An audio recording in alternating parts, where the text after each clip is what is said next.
Como vimos en el capítulo anterior, dentro de las causas de crecimiento existen un sinnúmero de etiologías donde pueden estar desde trastornos nutricionales, trastornos en salud crónica, vimos alteraciones en una hormona muy importante para crecer, que es la hormona de crecimiento, y ahora en este tercer capítulo veremos otra patología muy frecuente, la segunda en frecuencia dentro de trastornos del crecimiento, que es nacer pequeño para edad gestacional.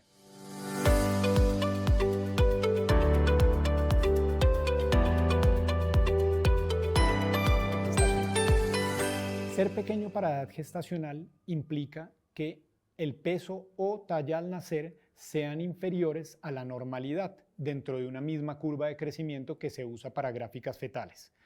Y eso puede verse en dos momentos. Yo puedo ser pequeño para edad gestacional desde el embarazo, en el transcurso de velocidad de crecimiento del embarazo, lo cual llamamos retardo de crecimiento intrauterino o restricción de crecimiento intrauterino. O yo puedo tenerlo en un segundo momento, nacer con peso y talla bajo, que se llama pequeño para edad gestacional. Son dos conceptos que son parecidos, pero no son realmente lo mismo, porque el que tiene patologías en crecimiento es sobre todo el niño pequeño para edad gestacional. Para un niño que haya nacido a término, ser pequeño para edad gestacional es nacer con menos de 2.500 gramos de peso o menos de 48 centímetros de longitud. Sin embargo, recuerden que yo puedo ser prematuro también y pequeño para edad gestacional, entonces es importante remitirse a las tablas que les va a decir para la edad gestacional del niño cuánto es el peso y o talla normales que tengamos como tal. Y de ese crecimiento de los niños que nacen dentro de ese grupo pequeño para edad gestacional, habrá dos formas de crecer. Existirán los niños que son la mayoría, el 70-80%, que van a hacer lo que llamamos un reatrapaje completo. Reatrapar significa que en el transcurso de 2 años esa velocidad de crecimiento sea lo suficientemente buena para que este niño entre dentro de la curva de crecimiento normal, es decir, que tenga un peso o talla mayor al percentil 3. Y habrá un porcentaje, más o menos entre el 20 al 30% de los niños que no realizarán el reatrapaje, y esos son los que tienen un riesgo de talla baja en la vida adulta. Sin embargo, cuando se hicieron las primeras asociaciones epidemiológicas de pequeño para edad gestacional, es importante entender que no solo se vio desde una perspectiva de crecimiento. Si bien es cierto, son niños que tienen un riesgo grande de talla baja en la vida adulta, hay un sinnúmero de alteraciones metabólicas que van mucho más allá de ser simplemente más bajo. Y eso se describió hacia los años 90 por un grupo de investigación inglés que lo que mostró es que el peso y talla al nacer determinaban de cierta forma el riesgo de enfermedades crónicas no transmisibles como diabetes, hipertensión arterial, dislipidemia y sobre todo mortalidad cardiovascular más elevada. Y cuando ustedes ven en la curva cómo se porta, la relación es que si tengo un peso que sea inferior, tendré un mayor riesgo de presentar este tipo de patologías y probablemente al origen de la causa de no crecer bien es la explicación para por qué voy a tener más riesgo de tener enfermedades a largo plazo. Ahora, ¿cuál es la diferencia entre el niño que reatrapa y no reatrapa? Básicamente la diferencia se hace que para poder hacer un reatrapaje adecuado, la velocidad de crecimiento tiene que ser superior al promedio que se hace para la edad. Es decir que si en el primer año un niño va a reatrapar, debe crecer más de 25 centímetros en ese año. Para eso tiene que haber una función normal de la hormona de crecimiento, donde lo que voy a poder tener es implicaciones en que me lleve a meterme dentro de la curva y llegar a la estatura normal. Si no lo hago, lo que voy a hacer es programar a mi organismo para que las hormonas que se implican gasto, sobre todo hormona de crecimiento, trabajen de forma inadecuada. Y esa es la razón por la cual el cuerpo entra en un modo de ahorro, donde lo que va a querer es privilegiar hormonas que me van a aumentar tejido graso, que me van a aumentar inflamación y que me van a aumentar estrés de bajo grado, y eso se va a ver representado en que si el ambiente me lo favorece, como hoy en día que tenemos excesos de calorías fáciles, poca actividad física, mayores cargas de estrés, me predomine como un fenotipo de enfermedad cardiovascular y mayor mortalidad como tal.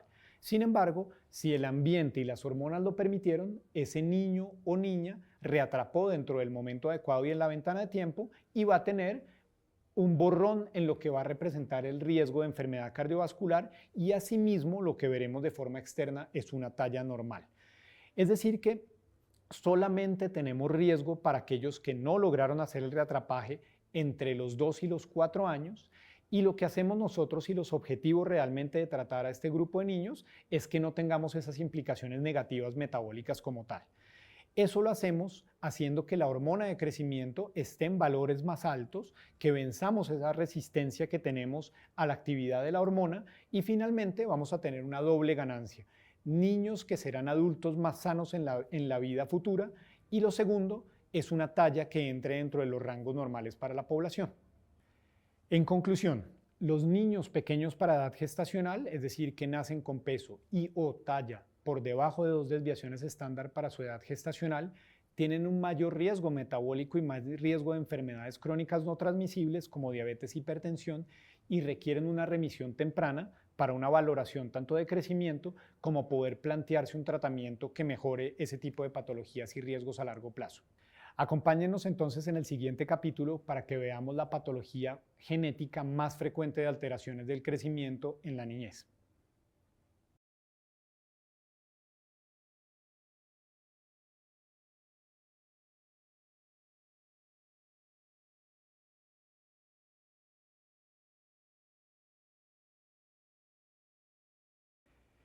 Como hemos visto en capítulos anteriores, el crecimiento es multifactorial y vimos causas como pequeño para edad gestacional y déficit de hormona de crecimiento que requieren un abordaje y un manejo específico.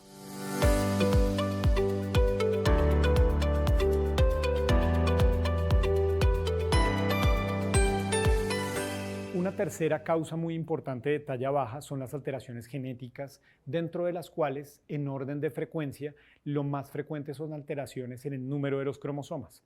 Esta niña consultó hacia los 4 años por una trayectoria de crecimiento siempre hacia la parte baja de la curva. Y ustedes ven que la velocidad se mantiene constante, pero está inferior a lo que consideraríamos el rango normal para la edad.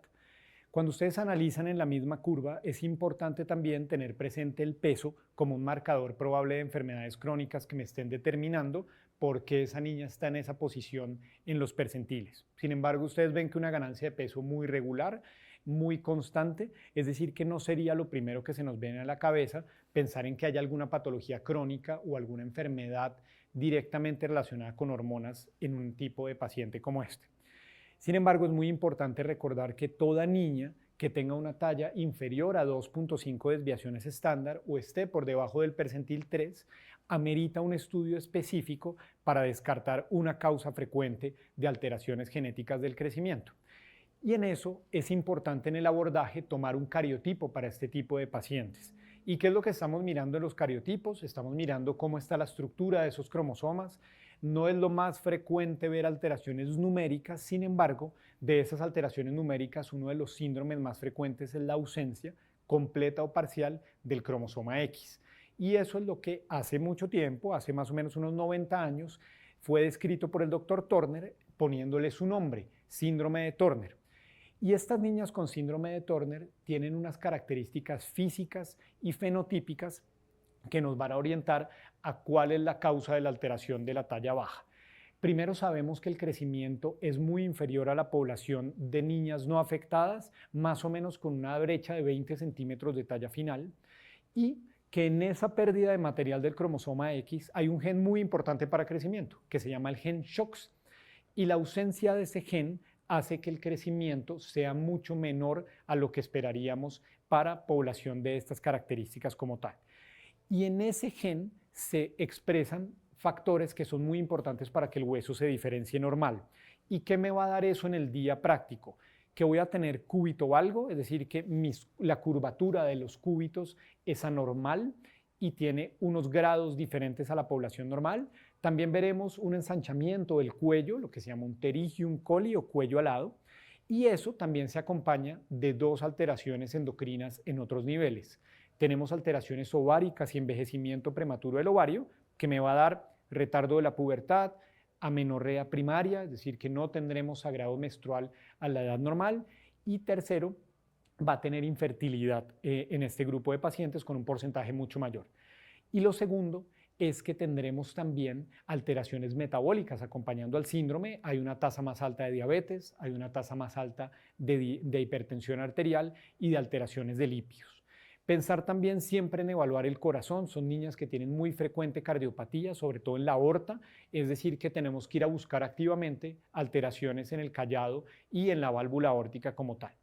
Y este deterioro de talla y mucho de las alteraciones metabólicas que hemos venido nombrando tiene un beneficio al ser tratadas con hormona de crecimiento. Ustedes ven cómo en las barras el tratamiento con hormona al cabo de cierto tiempo, de más o menos unos 3 a 5 años de terapia, comienza a normalizar y a llevar a tallas normales dentro de la población a este grupo de pacientes, por lo cual es una indicación también de tratar, una vez más, no solamente por el beneficio en talla final, sino sobre todo el beneficio metabólico que tendrá este grupo de pacientes.